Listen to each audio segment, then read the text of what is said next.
Empiezo haciendo mi declaratoria de conflicto de interés. No he recibido fondos de la industria farmacéutica ni de la industria alimenticia durante mis funciones en salud pública. Sin embargo, varias de las cosas que ustedes verán fueron trabajadas como parte y como líder del equipo que enfrentaba COVID en la Ruta de la Salud Indígena Amazónica de IVOS con el financiamiento de Fundación Rockefeller. Así que empiezo además agradeciendo y diciéndoles que varias de las cosas que van a ver son un trabajo en conjunto de un equipo multidisciplinario que trabajó en Ecuador, en Perú, en la región de Madre de Dios, en Brasil, en Maranhão, con una fuerte participación de las organizaciones indígenas en territorio, en Ecuador con FENIAE, en Perú FENAMAP y en Brasil, perdón, el Centro de Trabajo Indigenista CTI y todas las otras instituciones que ustedes pueden ver desde la academia y desde varios otros frentes. No se puede hablar, creo yo, de la pandemia de COVID y no podemos hablar de la Amazonía sin un tema vital que ya lo mencionó Patricio, que es la asimetría, la desigualdad y la inequidad que viven nuestros territorios. Esta infografía que realizamos en su momento para mostrar qué era lo que ocurría con COVID en la Amazonía ecuatoriana trata de ejemplificar esos determinantes a los que nos enfrentamos en los diferentes territorios, ¿no? Y a mí me va a servir este gráfico como introducción porque trataré de abordar varios de estos temas que a su vez se convierten en retos para los sistemas de salud en la región. Es increíble en el contexto estructural que en la región amazónica es probablemente la región más rica en recursos del planeta y es precisamente la que menos recursos tiene para gestionar a la gente, ¿no? Carecen de servicios básicos, hay una precarización del empleo, podemos y seguramente lo trataron ya en el conversatorio anterior, pero los temas de seguridad y soberanía alimentaria están en un hilo en la región amazónica. Hay muy pocos servicios de salud, y ya veremos, con una baja capacidad resolutiva y con varias barreras que no son solo geográficas, sino también barreras culturales. Vivienda con características propias que son interesantes, pero que a su vez ahora combinan materiales que pueden poner en riesgo la salud de las personas. Y también, para no poner un panorama desesperanzador, también hay ciertos determinantes que implican la protección de estas poblaciones, ¿no? En nuestro trabajo en la Ruta de la Salud Indígena Amazónica, uno de esos que lo verán también en varias diapositivas es la reconstrucción de la memoria histórica, de saberes ancestrales, de cómo enfrentaron pandemias anteriores y todo ese conocimiento, ¿no? de medicina ancestral y su relación con el medio ambiente que de alguna forma choca también con las prácticas de la medicina considerada occidental. Y que también vemos relaciones solidarias y un fuerte tejido comunitario que realmente permitió en los momentos más difíciles enfrentar este virus y esta enfermedad invisible. Y como siempre, al centro, ¿no? Al centro, las personas, las familias, las comunidades con una lógica de derechos. Si es que alguno de mis estudiantes de la maestría ve esta imagen, seguramente le resultará familiar. La uso mucho para describir el laberinto de los servicios de salud, el laberinto de los sistemas de salud y para quienes hemos trabajado en toma de decisiones y en política pública también, lo difícil que es a veces navegar en el laberinto de los sistemas de salud, ¿no? Es como un entelequio, un constructo que está ahí, pero que se nos dificulta a veces expresar y para eso siempre los modelos teóricos son un gran apoyo. Así que voy a usar el modelo de los profesores y colegas del Instituto de Medicina Tropical de Amberes de qué es un sistema de salud. Patricio nos ha compartido ya un concepto, el concepto de la OMS, y esta es una forma de ponerlo en un modelo gráfico, recordando siempre que en la teoría de sistemas de Bertalanffy hablamos de un sistema abierto, un sistema de salud como un sistema abierto, como un sistema social que tiende a la entropía, es decir, al caos, en el que se manejan además poderes, ¿no? Y que tenemos varios elementos. Uno de esos, que creo que Patricio ya lo explicó con cómo se hace un análisis de contexto, el contexto epidemiológico, el contexto político, el contexto social en el que se desenvuelve este sistema de salud o un sistema de salud, los valores y principios que son, pero básicos, y a veces nos olvidamos en el análisis, ¿no? En un determinado sistema de salud vemos la atención de salud o la salud en su integridad como un derecho o como una dádiva. Vamos a trabajar o no en cobertura universal o en acceso universal a servicios de salud, ¿qué nos pesa más, la efectividad o la eficiencia en esta parte de valores y principios? Y eso es muy importante porque de alguna manera estos valores, principios, el contexto político y económico en el que está este sistema de salud determinará también cosas tan importantes como el liderazgo y la gobernanza, si es que existe una gobernanza sobre ese sistema de salud, hacia dónde se van a invertir entonces los recursos que son infraestructura, equipos biológicos en el caso de la pandemia, conocimiento, información, modelos de financiamiento, recursos humanos, y esto a su vez marca la provisión o la entrega de los servicios. Yo siempre digo que este es la punta del iceberg, o a veces el punto más sexy de los servicios de salud, del sistema de salud. Cuando piensa en sistemas de salud, piensa casi siempre en servicios, pero hay que recordar que un sistema no son solo los servicios de salud. Esta relación con la población, que si algo nos ha dejado la pandemia de reflexión es que necesitamos reconstruir confianza con la población. La población desconfía de este liderazgo, la población desconfía de los servicios de salud, y creo que es nuestro rol ir más a profundidad de por qué ocurre esta desconfianza, pero más que nada, cómo podemos ir generando puentes de integración en estos momentos y en estos momentos de disputa y de presión, ¿no? Vemos lo que está ocurriendo en Perú, vemos lo que ha ocurrido en Ecuador, que tiene una gran relación también sobre los valores y principios sobre los que está trabajando este sistema, y que no podemos dejar de lado de que esto afecta e influye directamente, no solo en los servicios, pero sí en la concepción de salud. En cuáles son los resultados que queremos a la final, qué es lo que queremos con esta provisión de servicios, qué es lo que queremos al trabajar en promoción de la salud, y cuáles son las metas que nos vamos a poner. Y además de este modelo, que ya es un modelo bastante complejo, incluir un factor más que ya nos lo han escuchado decir: desigualdad, equidad o asimetría, ¿no? ¿Cómo realmente llegamos a tener una lógica? A los que han visto este cubo flotante, este cubo les recordará el cubo de cobertura universal planteado por OPS, de cómo llegamos a más población, de cómo llegamos a la profundidad de los servicios de salud, cómo hacemos una protección social para que no haya gasto de bolsillo. Pero me encanta esta propuesta del profesor Werner Source, también del Instituto de Medicina Tropical, en que él dice: tenemos que cambiar un poco el chip y empezar en estos mecanismos, y él propone un cubo flotante, y dice: tenemos que empezar a hablar de equidad. ¿Cómo?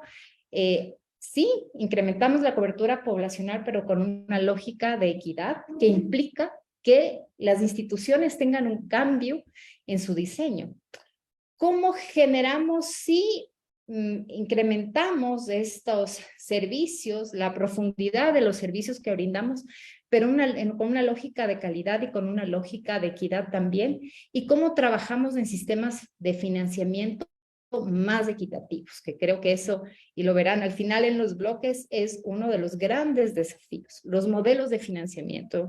Me adelanto un poco, pero mi consideración aquí es que Tenemos un modelo de atención integral en salud maravilloso que tiene unos lineamientos operativos muy bonitos, pero que la aplicación y la implementación se dificultan porque el modelo de financiamiento no va acorde con lo que estamos diciendo en el modelo de atención, y ahí me encantará escuchar lo que tiene que decir Ramiro al respecto, desde donde cuecen las papas.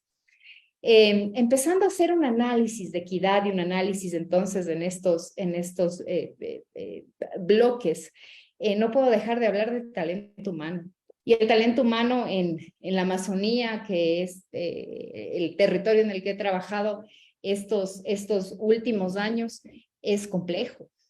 Es complejo porque tenemos ahí una relación súper ya les había hablado de la desconfianza, pero de pugna en muchas ocasiones, y que la relación con los profesionales de salud es una relación que debería ser de largo plazo, que se construye en el día a día, que puede facilitar o debilitar la implementación de recursos, considerando, esta es una foto de los compañeros de Tigüino Guaorani llevando vacunas, ¿no? Tratando de hacer sus carnets de vacunación, viendo cuándo se conectan con el PRAS, en la lancha, en un contexto que tristemente muy pocos conocen y han vivido. Y ahí me salen las varias preguntas en relación a los profesionales de la salud, y una autocrítica, porque también soy parte de la academia y soy docente, de si estamos preparando los recursos que los sistemas necesitan, porque los sistemas de salud se aterrizan no solo en lo urbano, sino en lo rural,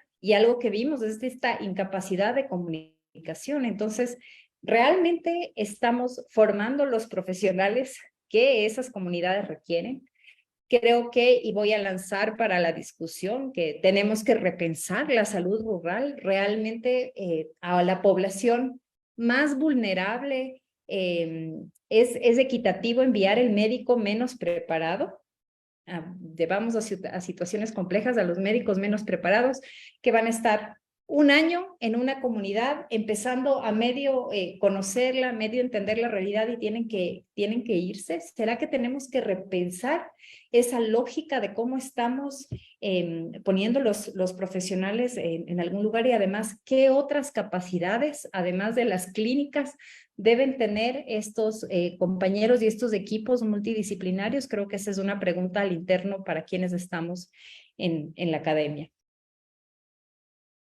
Indudablemente, y ya lo dijo Patricio, vivimos una inequidad absoluta en la entrega de medicamentos, de dispositivos, en el equipamiento. Con la pandemia se develó y vimos aún más, creería yo, al ahondar esta brecha de atención, y podríamos discutir gran tiempo de la inequidad en el acceso a pruebas diagnósticas, de la inequidad luego en la distribución de vacunas. Considerar que, por ejemplo, en la región amazónica, la cadena de frío, el manejo de la cadena de frío de los biológicos se volvió cuesta arriba, y para mí fue asombroso, no solo en Ecuador, sino en los otros países, ver las grandes deficiencias que tenemos de cadena de frío, porque eso tiene una repercusión luego en el esquema regular de vacunación de los varios países, y también este desconocimiento de la población de cuáles son sus servicios de salud y qué significan. Esto que ustedes ven aquí es un ejemplo del trabajo de la Ruta de la Salud, el paso a paso, construido con la gente para tratar de entender cuál era la dinámica de los servicios de salud en sus diferentes territorios. Y la lección también de aquí, y el desafío en adelante, es cómo construimos redes y microredes de prestación de servicios de salud que sean acordes a la realidad de los territorios. Para pueblos y nacionalidades indígenas, los territorios son un invento. Nuestra división geopolítica no está acorde a la división que pueden tener los Guaos de Orellana y de Pastaza, o el pueblo Shara Arutam, que no conoce además fronteras. Entonces, nuestras redes y microredes tienen que ser repensadas en esta dinámica, y tienen varios desafíos. Los sistemas de transporte, servicios de salud que quedan a distancias de 8, 10, y que intentamos justo en esos mapas poner en evidencia lo que implica para una persona salir desde su comunidad a un centro de primer nivel y luego poder ser derivado a un centro de segundo nivel, y con un milagro ser referido a un centro de tercer nivel, ¿no? Todas esas dificultades y lo que nos implica repensar la generación de redes y microredes. El otro reto y desafío que tuvimos que enfrentar y que todavía nos queda de tarea es cómo integramos estos saberes tradicionales y cómo somos lo suficientemente humildes en la academia, en la práctica, para comprender que hay otros saberes que son distintos, que no son ni buenos ni malos, sencillamente, o menos o malos que los nuestros, sino diferentes y que tienen que ser adaptados. Tuvimos la linda experiencia de trabajar con pueblos y nacionalidades amazónicas, afros y montubias en un diálogo de saberes para tratar de entender cuáles eran sus visiones en relación a la enfermedad, sus visiones en relación a la vacunación y tratar de combatir entonces toda esta desinformación loca que había en todo el mundo, ¿no? Y transformar eso en mensajes comunicacionales, lo que ustedes ven ahí es un póster, es una lona que la imprimimos y que fue en canoa, de comunidad en comunidad con promotores indígenas comunitarios y que fue trabajado con ellos en su idioma, con imágenes que la representan y que en algún momento lo que nos han dicho es, qué interesante, ¿por qué no podemos hacer esto con otros problemas de salud?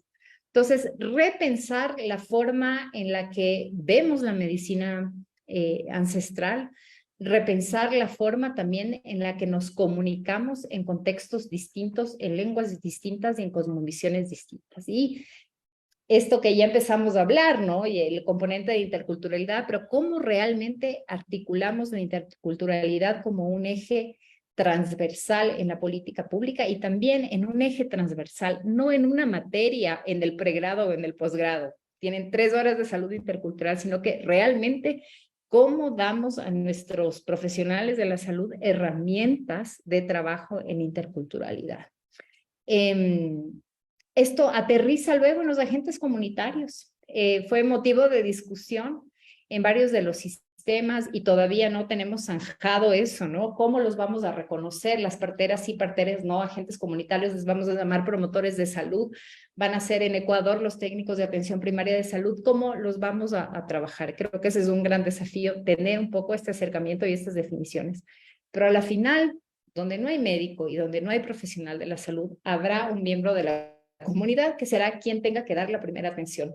Nos guste o no, no estamos en el mundo en el que tenemos suficiente personal para todo lado y además estas personas son interlocutores valiosísimos que conocen las costumbres, que tienen las mejores formas de comunicación, que no parte solo por el idioma, sino por el lenguaje corporal, porque comparten una misma nacionalidad. Y creo que hay varias iniciativas interesantes que las realizamos aquí desde la Pontificia Universidad Católica con el curso de promotores comunitarios y lo hicimos en Perú también con la Universidad Amazónica de Madre de Dios. Entonces, ¿cómo no dejamos de ver estos agentes comunitarios que además son eje del cuidado de sus comunidades, ¿no? ¿Cómo potenciamos ese cuidado de las comunidades? Lo que ya les había mencionado, cómo revalorizamos, reconocemos desde nuestra medicina occidental las prácticas. Yo recuerdo y me deben haber escuchado las compañeras del instituto miles de veces esta anécdota, pero son los compañeros de las comunidades que nos decían, doctora, los médicos de aquí no sabían qué teníamos, no sabían qué darnos y no sabían qué hacer. Y frente a esa desesperación, nuestra visión fue regresar a preguntar a nuestros abuelos, ¿qué usan? Si es que estamos con fiebre, si es que no podemos respirar, ¿qué podemos usar? Porque vimos que ustedes no nos iban a dar respuesta. Y creo que esa es la reflexión principal, ¿no? Volver a ser súper humildes de decir, no tenemos respuestas para todo y tal vez haya una forma distinta de ver los temas y de abordar los problemas de salud, ¿no? Cómo fortalecemos y cómo evitamos que se pierda esta memoria colectiva. El otro punto tiene que ver con la tecnología, el uso de los sistemas de información. Ya lo dijo Patricio, seguramente hubo un subregistro y en Ecuador seguramente hubo un subregistro de casos de COVID marcado también por la desconfianza de la gente en los sistemas formales. Pero ¿por qué no repensar que podemos hacer epidemiología de base comunitaria? Que las comunidades pueden tener en zonas distantes, en zonas de difícil acceso, tablets o dispositivos móviles donde puedan ir registrando con promotores comunitarios formados en epidemiología comunitaria. Y nosotros hablamos de soberanía de la información, que sea a la final la gente que tenga acceso a la información, porque lo otro que ocurrió es que el Ministerio de Salud o los ministerios de salud en la región tienen la información, pero la comunidad, que a la final es la que provee la información, no tiene conocimiento de estos datos como para poder tomar decisiones. Y aquí no quiero olvidarme del apoyo que podemos lograr con las teles, con la telemedicina, con la telesalud. No olvidarnos que estas son herramientas súper útiles en zonas de difícil acceso y que en la lógica de equidad deberían ser los primeros lugares donde deberíamos trabajar.